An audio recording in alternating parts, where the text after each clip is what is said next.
Assalamualaikum warahmatullahi taala wabarakatuh dan salam sejahtera. Pada kali ini saya nak bincang tentang struktur UKM Folio. Jadi sebelum kita masuk pada antaramuka UKM iFolio masuk dalam sistem, kita kena rancang dulu, ya, macam mana kita nak letakkan tajuk-tajuk kuliah, aktiviti dan sebagainya. Dan ini cadangan saya.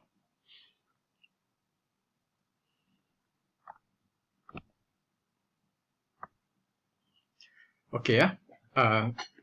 Oleh sebab kita sudah lama menggunakan iFolio, jadi saya letakkan sini jadual perbandingan antara UKM Folio dengan iFolio. UKM Folio yang warna biru tu, iFolio yang sebelah kanan ya. Okey, so yang pertama sekali kita kena tahu dari segi upload file. File yang kita uploadkan dalam UKM Folio, file itu adalah kekal. Jadi maksudnya kita boleh gunakan file itu untuk semester ini dan semester-semester yang seterusnya. Tidak seperti iFolio, di mana iFolio tu dia untuk setiap semester saja. Kita upload semester ni, semester depan kena upload lagi. Okey, yang keduanya dari segi announcement. Kalau kita tengok perkataan announcement tu memang betul. Dalam UKM Folio tidak ada email alert. Jadi maksudnya announcement yang kita buat tu dia tidak disalinkan dalam email. Dalam iFolio ada, ya. So nampaknya macam kita kecewa sikit. Kenapa UKM Folio tidak ada email announcement? Jadi sebenarnya dalam UKM Folio, kalau kita nak gunakan announcement yang disalin ke dalam email, ada fungsi lain yang kita boleh tengok, iaitu fungsi email ya. Okey, so ini perbezaan yang kedua UKM Folio dengan iFolio. Yang ketiganya adalah dari segi struktur, dan kalau kita tengok UKM Folio ni adalah lebih fleksibel. Jadi maksudnya kita diberikan satu bilik dan satu rumah, dan kita terpulang pada kita nak decorate macam mana. Ya, menggunakan kreativiti kita sendiri, macam mana kita nak letakkan meja solek, macam mana nak letakkan almari, macam mana nak letakkan basikal exercise dan sebagainya. Jadi pulang pada kita. Untuk iFolio pula, dia very structured. Dia sudah ditentukan task di sini, ya, discussion di sini, materials di sini, ya. Jadi kita walaupun kita tak suka, kita terpaksa gunakan, ya. Tapi kadang-kadang oleh sebab terlalu fleksibel dan kita tak biasa, jadi kepala kita pening. Macam mana kita nak susun, ya? Jadi kejap lagi saya cadangkan macam mana, ya. Okey, kemudian dari segi real time chat, boleh tak kita buat chat dengan pelajar-pelajar kita, ya? Jadi untuk UKM Folio ada fungsi dia. Sedangkan dalam iFolio tidak ada, ya. Announcement hanyalah melalui fungsi announcement, itu pun bukannya segera, ya, tidak segera. Okey, dan melalui email, tapi dia ada fungsi dalam UKM Folio, ya. Okey, dan kita sebagai pensyarah, kalau kita gunakan UKM Folio dan kita nak tahu macam mana student nampak apa yang kita buat tu. Okey, jadi kita tukar saja pada fungsi perspektif pelajar. Ya, role sebagai perspektif pelajar. Jadi kita boleh tukar saja, ya. Sedangkan dalam iFolio tak ada. Kadang-kadang kita buat student tak nampak, ya. Kita tak tahu sebab apa. Sebab apa? Sebab kita tak boleh nak test student view, ya. Jadi itu yang menimbulkan masalah, ya. So timbullah miscommunication. Pensyarah kata sudah post, pelajar kata tak nampak. Rupanya pensyarah terlupa nak tick publish. Jadi itu masalah yang berlaku. Okey, so macam mana pula dengan sharing between sets? Okey, dalam UKM Folio secara defaultnya akan sharing between sets.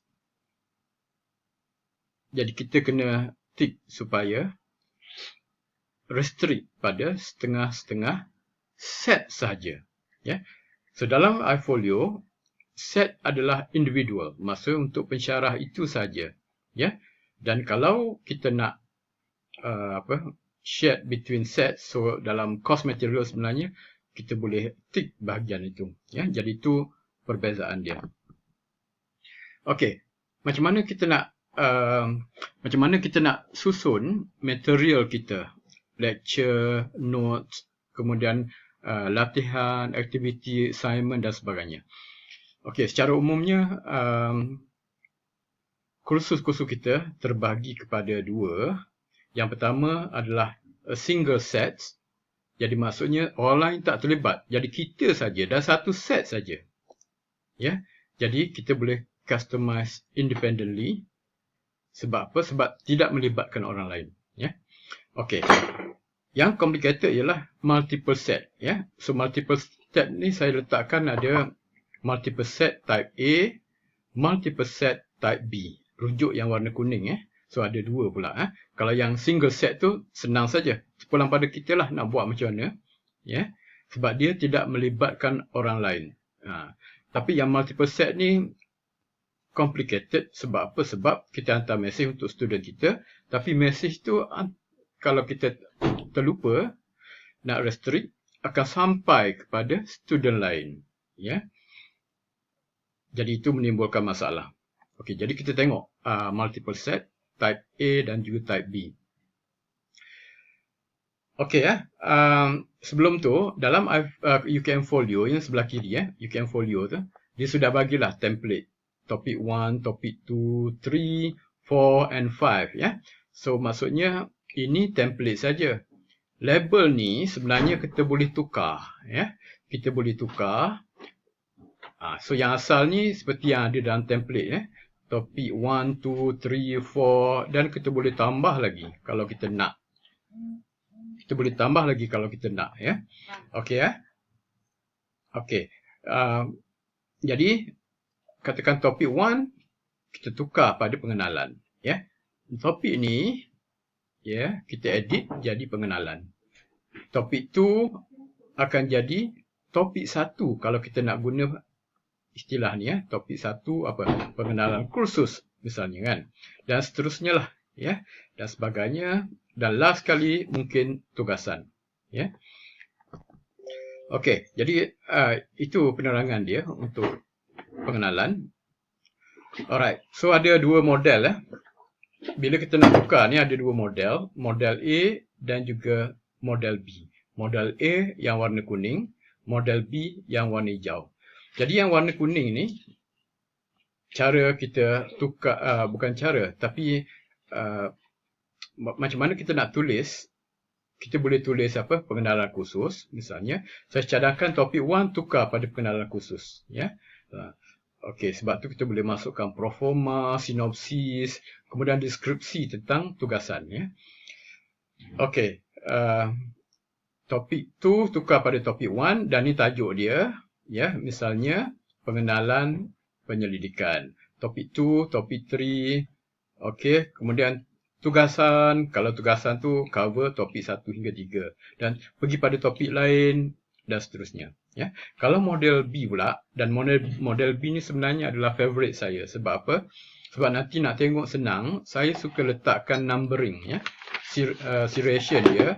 So pengenalan khusus okey tak ada nombor dia. Lepas tu saya nomborkan 1.0, 2.0, 3.0 sebab apa? Lepas tu kalau ada pecahan dia akan jadi 1.1, 1.2, 1.3 dan sebagainya.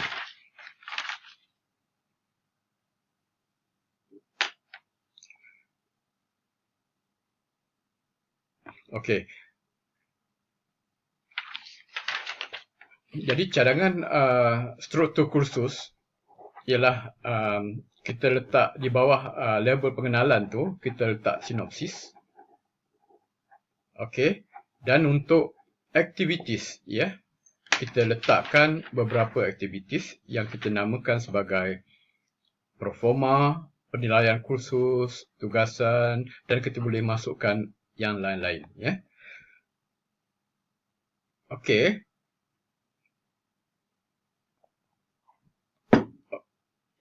Untuk yang kedua, okey, lepas pengenalan, lepas tu ada ni kan, topik yang pertama.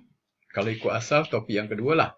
Okey, kita letakkan nama topiknya. Lepas tu deskripsi. Dan dalam aktiviti, okey, so kita buat nota PowerPoint. Itu untuk aktiviti yang pertama. Tu nama dia aktiviti. Activity and resources ya. Lepas tu bahan rujukan. Lepas tu forum, perbincangan. Lepas tu latihan dan sebagainya.